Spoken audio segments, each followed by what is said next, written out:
The Railway Servants Discipline and Appeal Rules 1968, rail सेवक अनुशासन एवं अपील नियम 1968। ये प्रश्न जो लेकर के मैं हाजिर हूँ, ये सभी प्रश्न रेल सेवक आचरण एवं अपील नियम 1968 पर आधारित हैं, बहुत महत्वपूर्ण हैं। आइए शुरू करते हैं। पहला प्रश्न है question number 1, which of the following statement do bear the title of discipline and appeal rules in railways. हमारे ऑप्शंस हैं, हमारे विकल्प हैं। The discipline and appeal rules 1968, The Discipline and Appeal Rules 1966, The Railway Servants Discipline and Appeal Rules 1968 और D, None of these। मित्रों, इस video के प्रारंभ में ही मैंने आपको शीर्षक बताया था।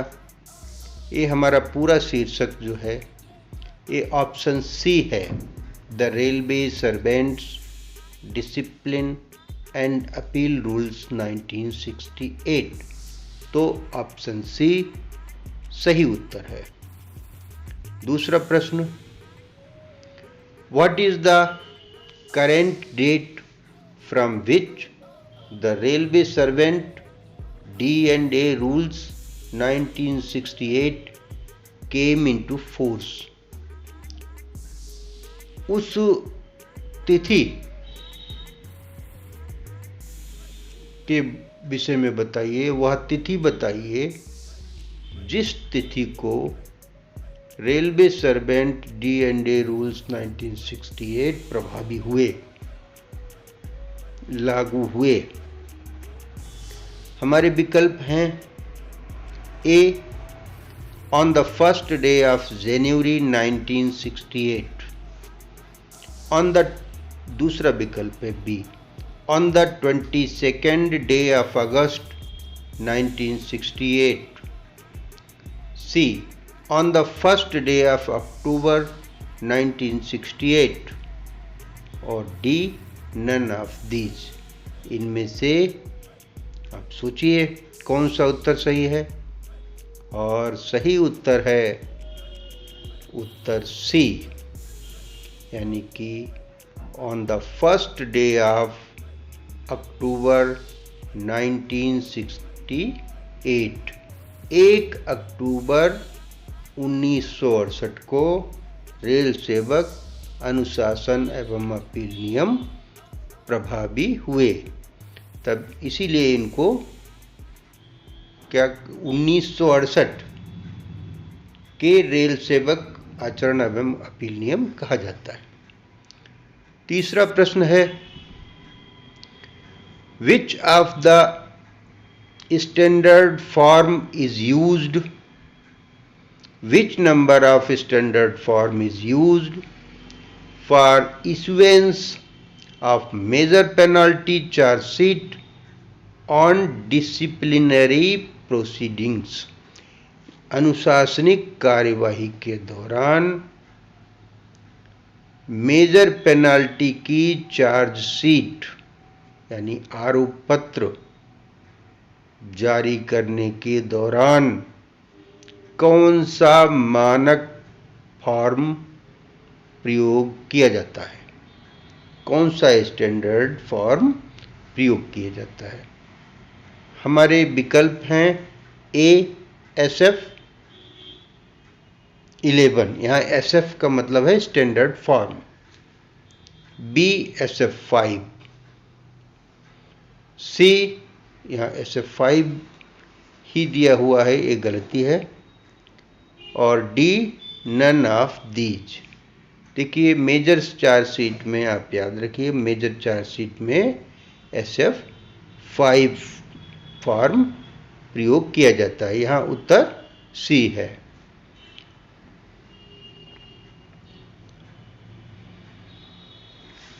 Question number 4. Which of the following rules of DAR 1968 does specify the penalties? Which of the following rules of discipline and appeal rules 1968 does specify the penalties? यानी कि DAR 1968 के किस नियम में पेनाल्टीज को, शास्तियों को स्पेसिफाई किया गया है, बताया गया है? हमारे विकल्प हैं A rule number 9, B rule number 6, C rule number 11 और डी नन ऑफ दीज। आप सभी जानते हैं कि जो शास्तियां हैं, पेनाल्टीज, माइनर पेनाल्टीज और मेजर पेनाल्टीज, वे सब रूल नंबर 6 में हैं। इसलिए हमारा सही उत्तर है rule number 6, C,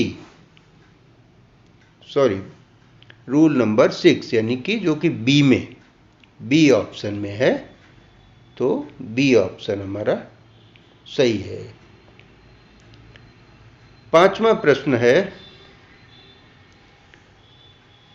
board of inquiry appointed by the disciplinary authority.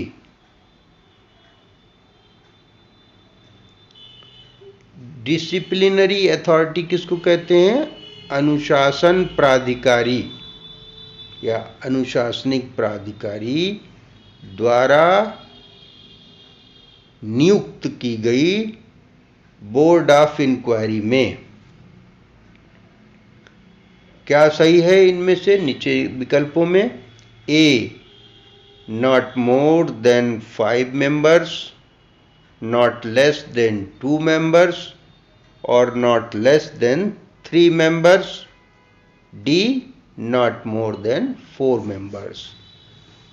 यानी कि अनुशासन प्राधिकारी द्वारा नियुक्त बोर्ड ऑफ इंक्वायरी में कितने से कम नहीं होने चाहिए? उत्तर हमारा बी ठीक है, नॉट लेस देन 2 members। इंक्वायरी बोर्ड में 2 सदस्यों से कम नहीं हो सकते। अब हम चलते हैं क्वेश्चन नंबर 6 पर। क्वेश्चन नंबर 6 है, where appointing authority are not available, who should be treated as appointing authority. जहां पर नियुक्ति प्राधिकारी यानी नियुक्त करने वाला, कर्मचारी को पद पर नियुक्त करने वाला प्राधिकारी उपलब्ध न हो। Who should be treated as appointing authority? तो अपॉइंटिंग अथॉरिटी किसको माना जाएगा? हमारे विकल्प हैं controlling officer, DRM, GM, CPO। यहाँ हमारा उत्तर सही है सी, यानी कि GM, जनरल मैनेजर को माना जाएगा। जहाँ नियुक्ति प्राधिकारी उपलब्ध न हो, वहाँ नियुक्ति प्राधिकारी किसको माना जाएगा? GM को माना जाएगा। जनरल मैनेजर, महाप्रबंधक महोदय होंगे। और प्रश्न नंबर 7 है, disciplinary authority while passing orders for imposing a penalty should invariably pass, यानी कि अनुशासन प्राधिकारी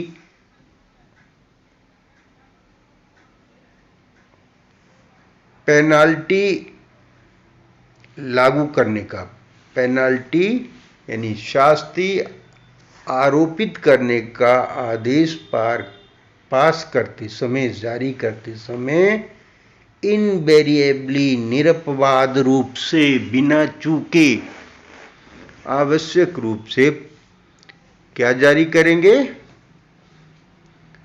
साथ में A order of penalty, B speaking order और सी नन। यहाँ हमारा उत्तर है बी स्पीकिंग ऑर्डर, यानी कि पेनल्टी लगाते समय अनुशासन प्राधिकारी स्पीकिंग ऑर्डर अवश्य जारी करें। आगे बढ़ते हैं प्रश्न संख्या 8 की ओर। क्वेश्चन नंबर 8 है, who is the competent authority to make rules on railway servants D&A rules? रेल सेवक अनुशासन एवं अपील नियमावली में नियम बनाने के लिए सक्षम प्राधिकारी कौन है? कॉम्पिटेंट अथॉरिटी कौन है? हमारे ऑप्शंस हैं, ए प्रेसिडेंट ऑफ इंडिया यानी भारत के राष्ट्रपति, बी मिनिस्ट्री ऑफ रेलवेज रेल मंत्रालय, सी मेंबर स्टाफ यानी सदस्य स्टाफ, और डी सेक्रेटरी रेलवे बोर्ड। उत्तर हमारा सही है प्रेसिडेंट ऑफ इंडिया।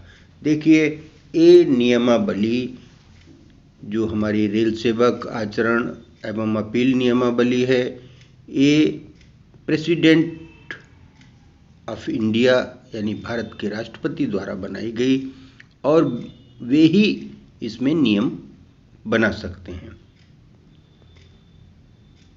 अगला प्रश्न है प्रश्न संख्या 9, question number 9, when casual labour can be governed under the railway disciplinary rules?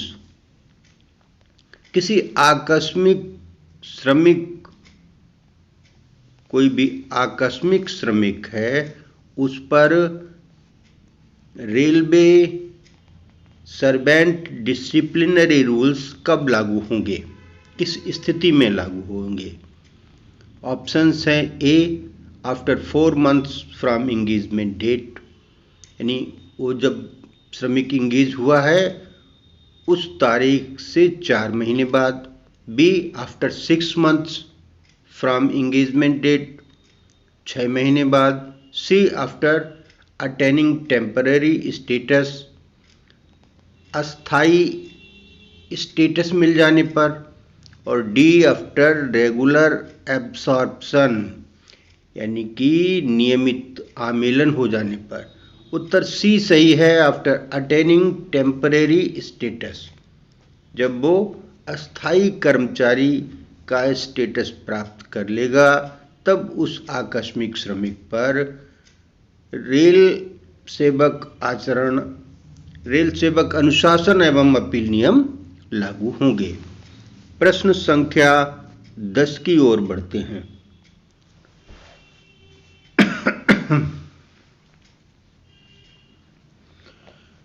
प्रश्न संख्या 9 का उत्तर था सी।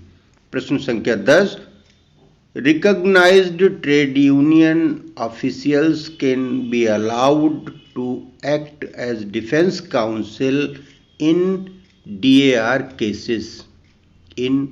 अब नंबर ऑफ केसेस पूछ रहा है कि कितने मामलों में किसी मान्यता प्राप्त रेल कर्मचारी संघ के पदाधिकारी को डिफेंस काउंसिल बनने की छूट है, कितने मामलों में वो डिफेंस काउंसिल बन सकता है। ऑप्शंस है, A 2 numbers of cases, B 3 numbers of cases, C 5 numbers of cases और D any number of cases. यहाँ उत्तर आपका ठीक है बी 3 numbers ऑफ केसेस। प्रश्न संख्या 11, which is a relevant rule in Railway Servants D&A Rules 1968 for common proceedings? सामान्य कार्यवाही के लिए रेल सेवक अनुशासन एवं अपील नियम 1968 में से रिलेवेंट यानी कि संबंधित नियम कौन सा है? आपको बताना है। विकल्प है A rule number 9, rule number 11, B है C rule number 13, D rule number 20। कौन सा संबंधित रूल है? इस प्रश्न का उत्तर याद कर लें। उत्तर है सी रूल नंबर 13। प्रश्न संख्या 12, question number 12। If the disciplinary authority of a charged official is also involved in the same case, this case should dealt with by the।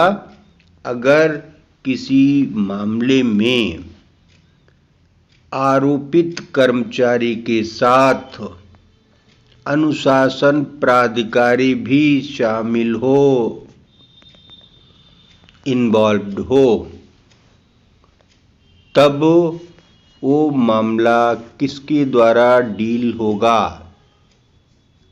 Options हैं A disciplinary authority, B revising authority, C the next higher authority और D none. यहाँ आपका उत्तर है C the next higher authority. अनुशासन प्राधिकारी से ठीक ऊपर का जो प्राधिकारी होगा वो उस मामले को देखेगा। अगर अनुशासनिक प्राधिकारी भी आरोपित कर्मचारी के साथ मामले में शामिल है, इन्वॉल्व्ड है। Question number 13। If a railway servant against whom the disciplinary case has been initiated under Railway Servants D&A rules subsequently expires, his case should be। यदि किसी कर्मचारी की मृत्यु हो जाती है जिसके विरुद्ध रेल सेवक अनुशासन एवं अपील नियम के अंतर्गत अनुशासनिक कार्रवाई प्रारंभ हुई है, यदि ऐसे किसी कर्मचारी की उस दौरान मृत्यु हो जाती है तब उसके मामले का क्या होगा? ऑप्शंस हैं ए कंटिन्यू एंड फाइनलाइज्ड यानी कि मामला जारी रहेगा और निर्णय होगा उस पर। B sent to railway board, railway board को भेज दिया जाएगा। C sent to general manager, महाप्रबंधक महोदय के पास भेज दिया जाएगा। और डी क्लोज्ड यानी कि उस मामले को बंद कर दिया जाएगा। इस प्रश्न का उत्तर है डी क्लोज्ड। ऐसे मामले को जिसमें आरोपित कर्मचारी की मृत्यु हो गई हो उस मामले को बंद कर दिया जाएगा। Question number 14। What would be correct procedure when a faulty chargesheet requires modification addition? यदि कोई आरोप पत्र दोषपूर्ण है और उसमें संशोधन या कुछ और जोड़ने की आवश्यकता है तो सही प्रक्रिया क्या होगी? ऑप्शंस हैं A cancelling the earlier chargesheet with reasons, B A का मतलब देख लेते हैं कैंसलिंग द अर्लियर चार्जशीट, पिछले आरोप पत्र को निरस्त कर देना कारण देते हुए। B without cancelling a fresh chargesheet may be issued, बिना पुरानी कैंसिल किए हुए नई चार्जशीट जारी की जा सकती है। सी कंटिन्यू द प्रोसीडिंग्स यानी कि कार्रवाई जारी रहेगी। डी नन ऑफ दीज, इनमें से कोई नहीं। आंसर है A, cancelling the earlier chargesheet with reasons, कारण देते हुए पिछली चार्जशीट यानी पिछले आरोप पत्र को निरस्त कर दिया जाएगा और नया आरोप पत्र नए सिरे से तैयार किया जाएगा। यही इसकी सही प्रक्रिया होगी। इस तरह आपकी इस प्रश्न का उत्तर है ए।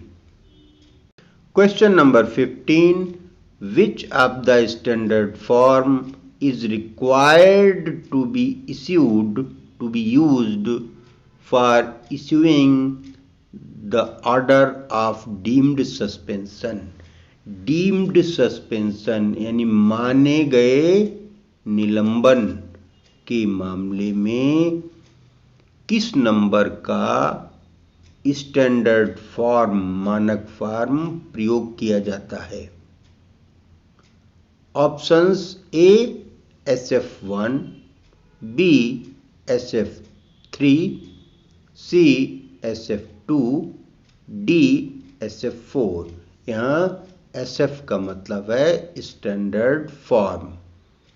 कौन सा प्रयोग किया जाता है? सही उत्तर है C SF2। Standard form number 2 प्रयोग किया जाएगा ऐसे मामलों में। क्वेश्चन नंबर 16,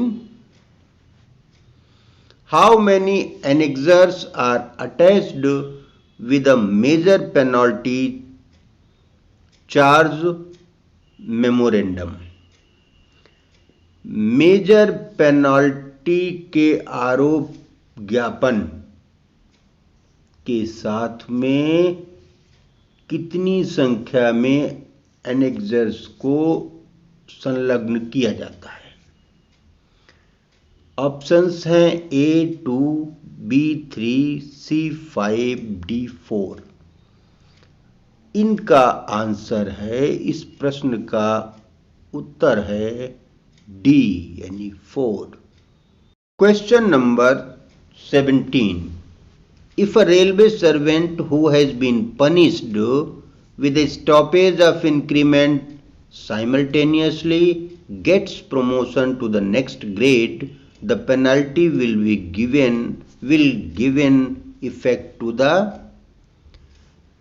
विकल्प हैं A promotion of the grade for same period, B but not result in greater monetary loss, C retrospective effect। देखिए प्रश्न समझ लीजिए। Railway servant who has been punished with stoppage of increment. कोई एक कर्मचारी है, रेल कर्मचारी, जिसको पेनल्टी मिली है स्टॉपेज ऑफ इंक्रीमेंट की, वेतन वृद्धि रोक दी गई है उसकी, और साथ ही साथ gets promotion to the next grade, अगले ग्रेड में उसका प्रमोशन हो जाता है। The penalty will give in effect to, तो उसकी जो पेनल्टी है, उसका दंड, उसको उस पर क्या प्रभाव पड़ेगा? तो ये ऑप्शन बताया गया है, promotion of the grade for same period, उसी पीरियड के लिए ग्रेड में प्रमोशन हो जाएगा। B but not result in greater monetary loss, लेकिन उसको अधिक आर्थिक क्षति नहीं होगी। और सी है रेट्रोस्पेक्टिव यानी पूर्व प्रभावी इफेक्ट रहेगा। इसमें उत्तर है A, promotion of the grade for the same period, उसी समय में उसको प्रमोशन हो जाएगा।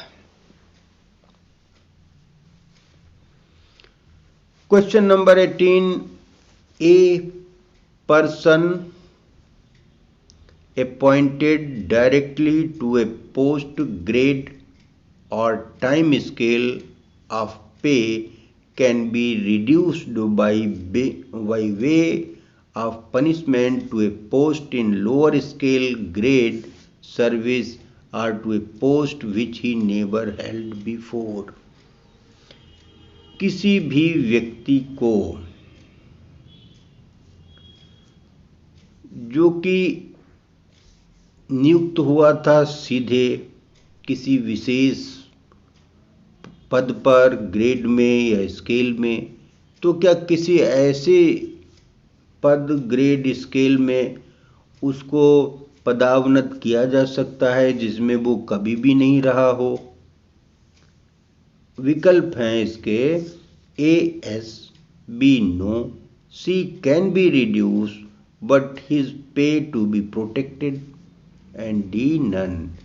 ए मतलब हाँ, बी नहीं, और सी कहता है कि हाँ उसको रिड्यूस किया जा सकता है लेकिन उसको वेतन की उसकी रक्षा होनी चाहिए, और डी नहीं। इस प्रश्न का उत्तर है बी नो, यानी कि किसी ऐसे ग्रेड, पद पर, वेतनमान पर उसको पदावनत नहीं किया जा सकता जिस पर वो कभी भी नहीं रहा हो।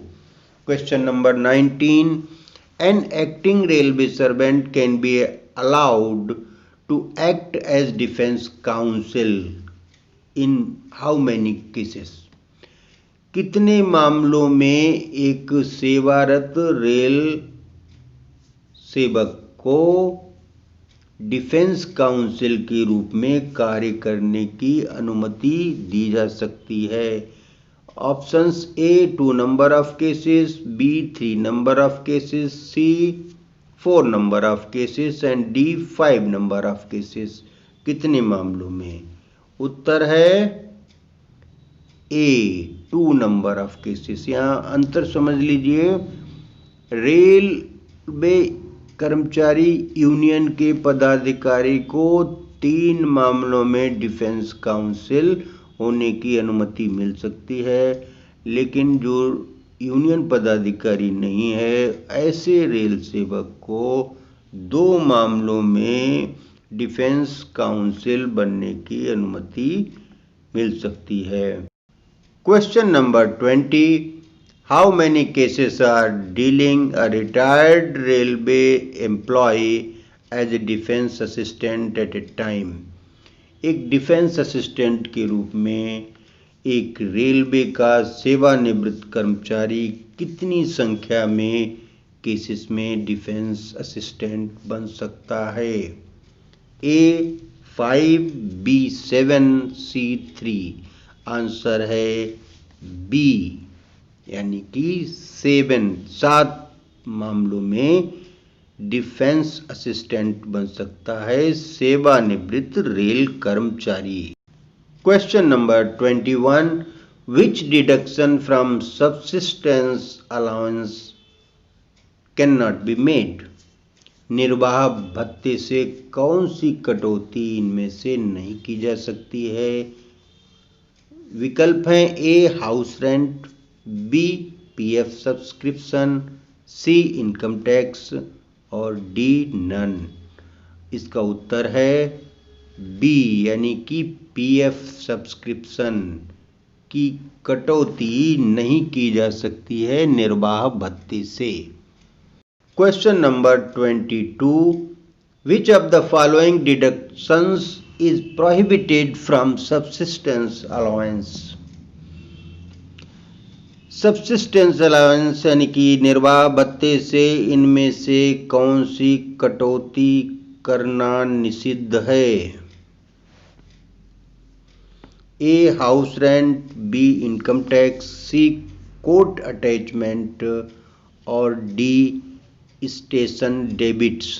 इनमें से यानी हाउस रेंट मकान किराया, बी आयकर, सी कोर्ट अटैचमेंट और डी स्टेशन डेबिट्स में से कौन सी कटौती निषिद्ध है? आंसर है सी, यानी कि कोर्ट अटैचमेंट की कटौती निषिद्ध है। Question number 23, suspension is not a punishment, however suspension visits an employee with various disadvantages, which one of the following is not a disadvantage as a consequence of suspension? Suspension punishment नहीं है, दंड नहीं है निलंबन, लेकिन suspension से कर्मचारी को अनेक हानि होती है, अनेक प्रकार की। नीचे बताई गई बातों में से कौन सी सस्पेंशन के परिणाम स्वरूप होने वाली हानि नहीं है? A, during the period he cannot leave headquarter without permission. B, he need not sign attendance register. C, privilege passes cannot be availed. D, no increment is drawn during suspension. इनमें से आंसर है आपका B, he need not to sign attendance register. तो A उसकी कोई हानि नहीं है क्योंकि उसने अटेंडेंस रजिस्टर पर हस्ताक्षर नहीं किए। Question number 24, when a railway employee placed under suspension but only a minor penalty is imposed, the treatment of the suspension period is as. केवल किसी कर्मचारी को निलंबित रखा गया हो और बाद में सिर्फ लघु शास्ति माइनर पेनल्टी उस पर आरोपित की जाए, अधिरोपित की जाए, तब सस्पेंशन अवधि, निलंबन अवधि को कैसे ट्रीट किया जाएगा? अ, डाइस नॉन अकार्य दिवस, बी, नॉन ड्यूटी, सी, ड्यूटी, डी, नन। आंसर है आपका सी, ड्यूटी। ड्यूटी मानी जाएगी अगर उसको माइनर पेनल्टी दी जाती है सस्पेंशन के बाद में। Question number 25, if an employee is placed under suspension on the date of retirement, who is the competent authority to sign the chargesheet? अगर सेवानिवृत्ति वाले दिन, सेवानिवृत्ति की तारीख पर किसी रेल कर्मचारी को निलंबित कर दिया जाए, तब आरोप पत्र पर हस्ताक्षर कौन सक्षम प्राधिकारी करेगा? A, chargesheet shall be signed by the railway board, railway board द्वारा चार्जशीट पर हस्ताक्षर किए जाएंगे। B, chargesheet shall be signed by the general manager. C, chargesheet shall be signed by the disciplinary authority as on the date of retirement.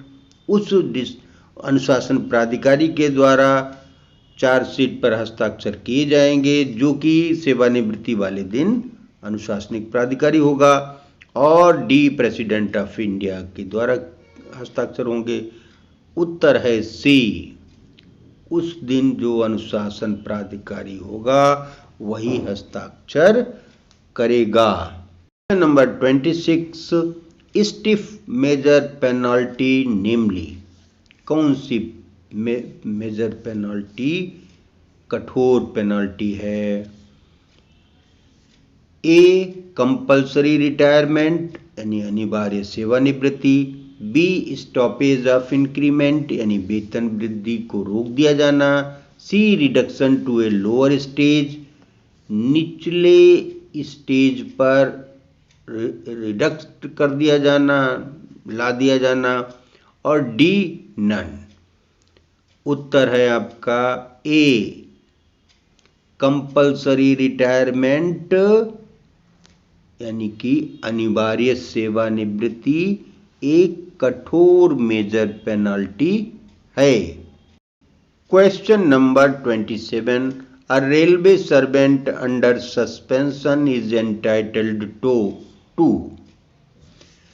निलंबित रेल कर्मचारी को इनमें से क्या प्राप्त करने का अधिकार है? A, leave his headquarters. B, have passes for attending PNM, JCM। C, act as defence council. D, none. इनमें से कौन सा वो कार्य कर सकता है?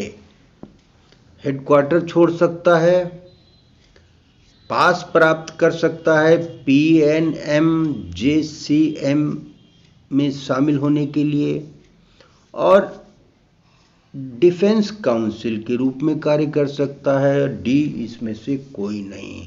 आपका सही उत्तर है सी, यानी कि निलंबित कर्मचारी डिफेंस काउंसिल के रूप में कार्य कर सकता है।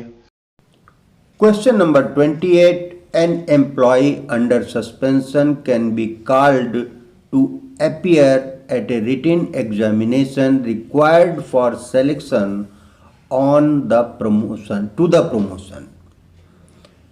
किसी निलंबित कर्मचारी को पदोन्नयन के लिए होने वाले रिटन एग्जामिनेशन यानी लिखित परीक्षा में सम्मिलित होने के लिए बुलाया जा सकता है। विकल्प है A, may be called to appear during suspension, निलंबन के दौरान शामिल होने के लिए बुलाया जा सकता है। B, may be called after suspension is over, निलंबन की अवधि समाप्त होने के बाद बुलाया जा सकता है। C, to be decided by the disciplinary authority, इसका निर्णय बुलाया जाए या न बुलाया जाए, इसका निर्णय अनुशासन प्राधिकारी द्वारा किया जाएगा। और डी, इनमें से कोई नहीं। आपके प्रश्न का उत्तर है A, may be called to appear during suspension, निलंबन के दौरान लिखित परीक्षा में भाग लेने के लिए बुलाया जा सकता है।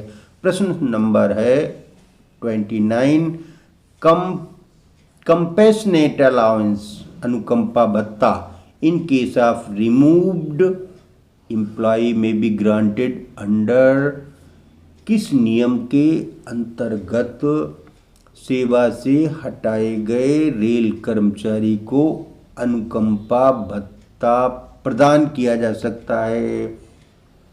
A, 20 of pension rule 1993, pension rules 1993 का number 20। B, rule number 64 of pension rules 1993। C, rule number 65 of pension rules 1993। D, none. Answer है आपका C, rule number 65 of pension rules 1993। 1993 की पेंशन नियमावली का नियम संख्या 65, इसके अंतर्गत। Question number 30, an employee under suspension report sick, is he eligible for grant of sick leave. निलंबित कर्मचारी अगर सिक रिपोर्ट करता है तो क्या उसे सिक लीव प्रदान की जा सकती है। आपके ऑप्शंस हैं ग्रांट ऑफ सिक लीव यानी कि प्रदान की जा सकती है, B, grant of extraordinary leave, extra असामान्य अवकाश उसको प्रदान किया जा सकता है, C, grant of half pay leave, अर्ध वेतन छुट्टी उसको प्रदान की जा सकती है, D, not grant of sick leave नहीं प्रदान की जा सकती। आपका उत्तर सही है डी, यानी कि सिक लीव उसको प्रदान नहीं की जा सकती। Question number 31, how many types of standard forms are used while initiating action against any railway employee under D&A rules 1968। 1968 के रेल सेवक अनुशासन एवं अपील नियम के अंतर्गत रेल सेवक पर अनुशासनिक कार्रवाई के दौरान कितने स्टैंडर्ड फॉर्म्स मानक फार्मों का प्रयोग होता है। ऑप्शंस हैं A1, B5, C11 और D 7। उत्तर है सी 11 यानी 11 स्टैंडर्ड फॉर्म्स का प्रयोग किया जाता है। Question number 32, a railway servant has been punished with the stoppage of increment for a specified period and become due for promotion, he should be promoted. कोई rail कर्मचारी है जिसको stoppage of increment specified period के लिए, एक विनिर्दिष्ट अवधि के लिए वेतन वृद्धि में रोक का दंड दिया गया है और उसी दौरान उसका प्रमोशन ड्यू हो जाता है तो उसको प्रमोशन दे दिया जाना चाहिए। ए इमीडिएट इफेक्ट से, B after expiry of the penalty से, C with the approval of GM से। कैसे कब दे दिया जाना चाहिए? इसमें आपका आंसर ए सही है, इमीडिएट इफेक्ट से उसको प्रमोशन दे दिया जाना चाहिए। Question number 33, a railway servant shall be deemed to have been placed under suspension if he has been put in police custody for a period. इसमें कितनी पूछा गया है कि कितनी अवधि तक पुलिस कस्टडी में, पुलिस की हिरासत में रेल कर्मचारी रहा हो, तब उसको डीम्ड सस्पेंड माना जाएगा, डीम्ड सस्पेंशन उसका लगेगा। पीरियड है A exceeding 24 hours, B exceeding 48 hours, C immediate effect, D none. सही उत्तर है बी यानी एक्सीडिंग 48 आवर्स, अर्थात अगर 48 घंटे से अधिक अवधि के लिए कोई रेल सेवक पुलिस हिरासत में रहा हो तब उसको डीम्ड सस्पेंडेड माना जाएगा। Question number 34, 50% of subsistence allowance granted under which rule? 50% निर्वाह भत्ता किस नियम के अंतर्गत प्रदान किया जाता है?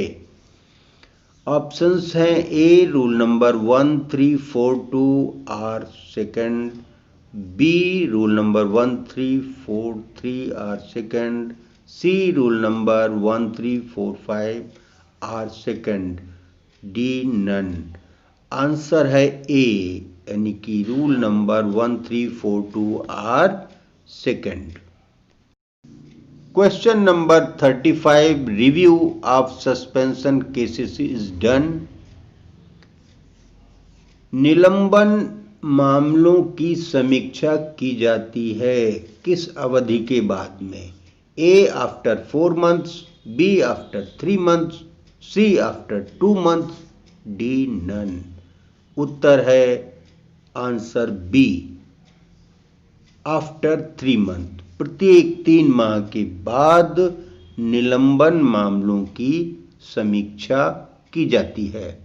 Question number 36, what amount shall be taken into account for calculating subsistence allowance in case of running staff. Running staff के मामले में सब्सिस्टेंस अलाउंस निर्वाह भत्ता की गणना करते समय किस धनराशि को लेखे में लिया जाएगा?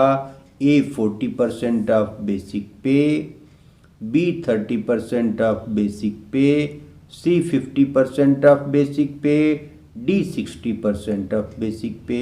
आंसर है बी 30% ऑफ बेसिक पे, बी 30% ऑफ बेसिक पे। Question number 37, when an employee under suspension is acquitted by a court of law। जब किसी न्यायालय के द्वारा किसी कर्मचारी रेल कर्मचारी को जो कि निलंबित हो, बरी कर दिया जाए, तब क्या स्थिति होगी? A, full pay and allowance are granted, B, half pay and allowance for are granted, C, 75% pay and allowances are granted, D, no payment. Answer है A, full pay and allowances are granted. जब किसी court of law के द्वारा किसी निलंबित कर्मचारी को बरी कर दिया गया हो, तब उसको पूरा वेतन और पूरे भत्ते प्रदान किए जाएंगे। Question number 38, compulsory deduction from subsistence allowance. निर्वाह भत्ते से अनिवार्य कटौती क्या? A, PF subscription, B, LIC premium, C, house rent, D, court attachment. Answer है C, house rent. Question number 39, grade C and grade D employees under suspension may be given. निलंबन अधीन grade C और grade D कर्मचारियों को क्या दिया जा सकता है? ए, 3 sets of pass per calendar year, B, 2 sets of pass, C, 1 set of pass, D, none of these. Answer है आपका सी, 1 सेट ऑफ पास दिया जा सकता है निलंबित ग्रेड सी और ग्रेड डी कर्मचारियों को।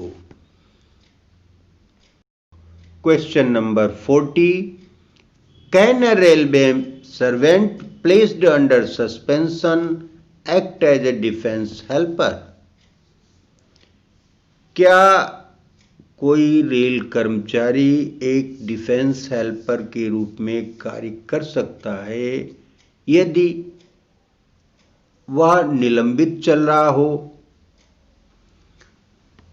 विकल्प हैं A, yes, he can act as a defence helper, B, decided by disciplinary authority, यानी कि अनुशासन प्राधिकारी के द्वारा निर्णय लिया जाएगा, C, decided by general manager, महाप्रबंधक महोदय निर्णय लेंगे इस पर, ई, नन ऑफ दीज। आपका सही उत्तर है A, yes, he can act as a defence helper. निलंबित कर्मचारी डिफेंस हेल्पर के रूप में कार्य कर सकता है। आज हमने इस वीडियो में रेल सेवक अनुशासन एवं अपील नियम 1968 पर आधारित 40 प्रश्नोत्तरों को देखा।